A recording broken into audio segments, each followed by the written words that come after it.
আজকে আমি দেখাবো যে একটি সেন্টেন্সে কখন auxiliary verb am is are এবং কখন was are আর কখন মেইন ভার্ব ব্যবহৃত হয়। সাধারণত যারা ইংলিশে দুর্বল বা কিছুই পারে না তারা যদি এই ভিডিওটা দেখে তাহলে তারা বুঝতে পারবে যে একটি সেন্টেন্সে কখন auxiliary verb am is are, কখন অক্সিলারি ভার্ব was are এবং কখন মেইন ভার্ব ব্যবহৃত হয়। সাধারণত অনেকেই মাঝে মাঝে মনে করে যে কখন am is are হবে আবার কখন মেইন ভার্ব হবে। তো এখন এখানে আমি লিখছি কি সে একজন কৃষক, আবার এখানে লিখছি কি আমি কাজটি করি। এখানে হবে মেইন ভার্ব আর এখানে হবে কি অক্সিলারি ভার্ব।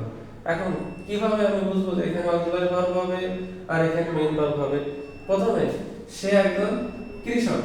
এখন এখানে একটা বিষয় বুঝতে পারছে যে সে হয় একজন কৃষক। এখানে হয় লুকিয়ে আছে বা উজ্জ্বল আছে, উজ্জ্বল রয়েছে। এখন সেই জিনিস কি হি পরে কি হয় is, he is a farmer. এখন যদি বলি যে আমরা কৃষক তাহলে কি হবে উই আর ফার্মার্স। যদি বলি আমি কৃষক তাহলে কি হবে আই এম এ ফার্মার। অর্থাৎ যখন সেন্টেন্স ভিতরে হয় বা হই উজ্জ্বল থাকে বা লুকায় থাকে তখন am is are এর যে কোনো একটি অক্সিলারি ভার্ব আনতে হবে। এবার সে একজন কৃষক, এখানে যদি আমি ধরি যে সে একজন কৃষক ছিল তাহলে was অথবা এর যে কোনো একটি আনতে হবে। তাহলে এখানে সে ইংলিশ কি হি পরে was ব্যবহৃত হয়, তাহলে হি was এ ফার্মার। যদি বলি যে তারা কৃষক ছিল তাহলে কি হবে দে ওয়্যার ফার্মার্স। যদি বলি আমি কৃষক ছিলাম তাহলে কি হবে আই ওয়াজ এ ফার্মার, অর্থাৎ আমি একজন কৃষক ছিলাম। কিন্তু এখানে আমি কাজটি করি, এখানে কিন্তু মেইন ভার্ব করি রয়েছে, তাহলে কি হবে এটা আই ডু দা ওয়ার্ক। অর্থাৎ করি ইংলিশ যেহেতু ডু সেহেতু এখানে am is বা was are এর একটু ব্যবহৃত হবে না।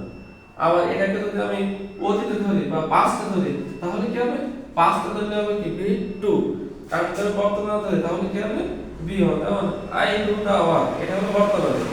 আবার যদি ভার্ব করতে ধরি তাহলে কি হবে আই ডিড দা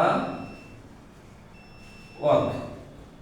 তাহলে মূল কথা হলো যখন একটি সেন্টেন্সের ভিতরে হই বা হয় উজ্জ্বল থাকে তাহলে auxiliary verb am is are যে কোনো একটি বসবে।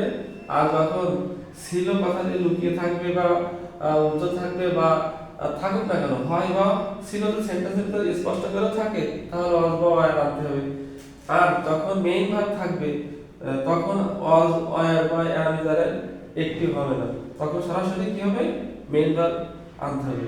এটাই হলো অক্সিলারি ভার্ব এবং মেইন ভার্ব ব্যবহার করার মূল পার্থক্য। তো যারা পারে না তারা যদি এই বিষয়টা কয়েকবার প্র্যাকটিস করে তাহলে হয়তো তাদের এই সমস্যাটা সমাধান হয়ে যাবে।